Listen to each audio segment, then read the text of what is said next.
سلسلہ درس حدیث نمبر 32 نحمدہ ونصلی ونسلم علی رسولہ الکریم اما بعد۔ مسند دارمی میں حضرت جابر رضی اللہ تعالی عنہ سے مروی ہے، فرماتے ہیں کہ حضرت عمر بن خطاب رضی اللہ تعالی عنہ ایک مرتبہ نبی کریم صلی اللہ علیہ وسلم کی خدمت اقدس میں تورات کا ایک نسخہ لے کر حاضر ہوئے اور عرض کیا، یا رسول اللہ ہذہ نسخۃ من التوراہ، اے اللہ کے رسول یہ میرے پاس تورات کا ایک نسخہ ہے، تورات کی ایک کتاب ہے۔ نبی کریم صلی اللہ علیہ وسلم خاموش رہے۔ ان کی خاموشی کو اجازت سمجھ کر حضرت عمر رضی اللہ تعالی عنہ نے نبی کریم صلی اللہ علیہ وسلم کے سامنے بیٹھ کر تورات کھولی، فجعل یقرأ، پڑھنا شروع کیا۔ ادھر انہوں نے تورات پڑھنی شروع کی اور ادھر ووجہ رسول اللہ صلی اللہ علیہ وسلم یتغیر، نبی کریم صلی اللہ علیہ وسلم کے چہرہ انور، چہرہ مبارک پر رنگ بدلنے شروع ہوئے، ناگواری کے آثار نمایاں ہوئے اور غصے کا ایک رنگ آنے اور دوسرا جانے لگا۔ حضرت عمر رضی اللہ تعالیٰ عنہ تو پڑھنے میں مصروف تھے، ان کو خبر نہیں تھی کہ کیا ہو رہا ہے۔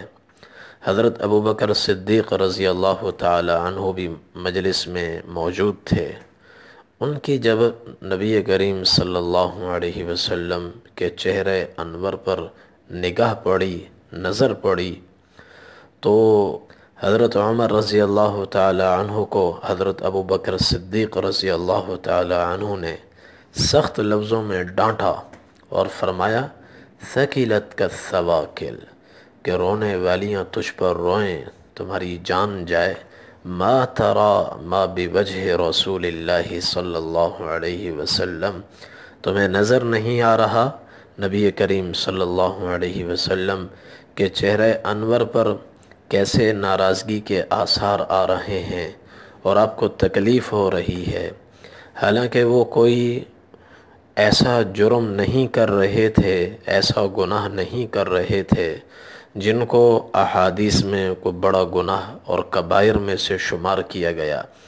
تورات پڑھ رہے تھے، تورات بھی کون سی؟ جو اللہ نے نازل فرمائی، اور خود قرآن جس کی تعریف میں یہ کہتا ہے، وَفِي نُسْخَتِهَا هُدًى وَرَحْمَةٌ لِّلَّذِينَ هُمْ لِرَبِّهِمْ يَرْهَبُونَ، کہ تورات وہ اللہ نے کتاب موسیٰ علیہ السلام کو عطا فرمائی جس کے نسخوں میں اللہ نے اپنے سے ڈرنے والوں کے لیے ہدایت بھی رکھی تھی، رحمت بھی رکھی تھی۔ اور دوسری آیت میں اللہ تعالیٰ نے تورات کی خوبیاں اس سے زیادہ بیان فرمائیں،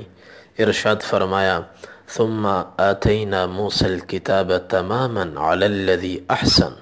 وتفصیلا لکل شیء وہدی ورحمۃ لقوم یؤمنون،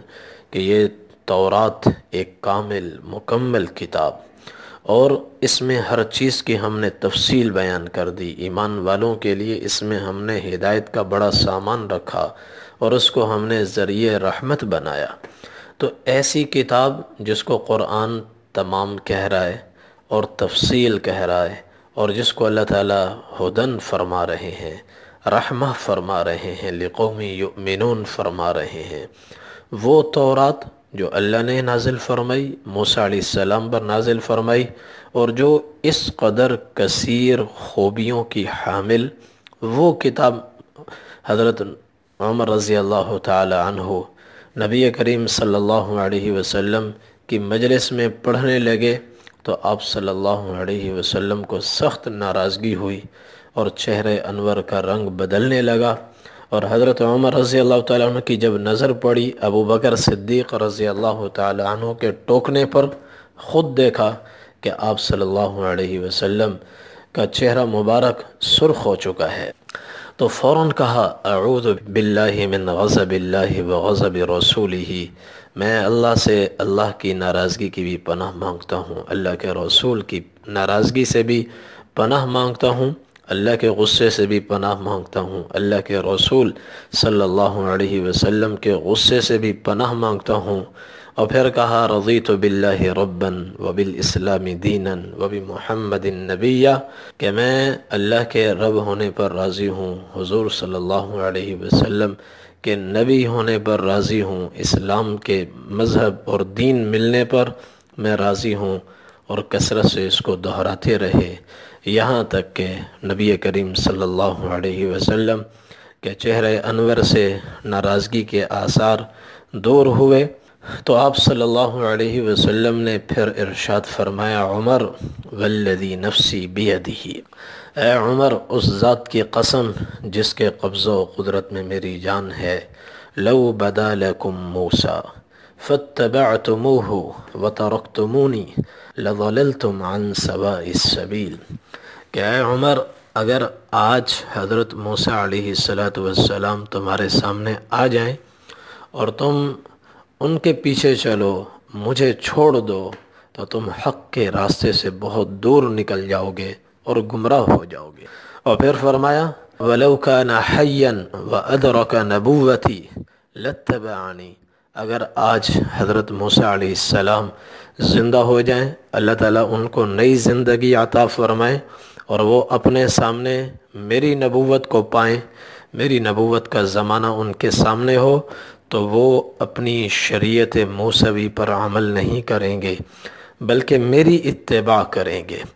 اللہ تعالیٰ نے حضور صلی اللہ علیہ وسلم کو آخری نبی بنایا، آخری رسول بنایا، اور اسلام کے ذریعے سے اللہ تعالیٰ نے پچھلی تمام شریعتوں کو منسوخ کر دیا، پچھلے تمام سکے بند ہو چکے ہیں۔ اس وقت سکہ رائج الوقت وہ صرف اور صرف اسلام ہے۔ ان الدین عند اللہ الاسلام، اللہ کے ہاں دین، قابل قبول دین صرف اسلام ہے۔ دوسری جگہ فرمایا وَمَن يَبْتَغِ غَيْرَ الْإِسْلَامِ دِينًا فَلَن يُقْبَلَ مِنْهُ وَهُوَ فِي الْآخِرَةِ مِنَ الْخَاسِرِينَ، جو اسلام کو چھوڑ کر کوئی دوسرا دین، مذہب، دھرم تلاش کرے، اختیار کرے، اللہ کی بارگاہ میں کسی صورت میں وہ قبول نہیں ہوگا، چاہے وہ جھوٹا دین ہو، چاہے وہ کوئی پہلا آسمانی دین ہو، اسلام کے علاوہ کوئی بھی ہو، وہ اللہ کے ہاں قابل قبول نہیں ہوگا، اور ایسا آدمی آخرت میں خسارے میں ہوگا۔ کامیابی اس وقت صرف اور صرف حضور پاک صلی اللہ علیہ وسلم کے مبارک طریقوں میں ہے۔ اللہ تعالی ہم سب کو توفیق عمل نصیب فرمائے۔ وآخر دعوانا الحمد للہ رب العالمین۔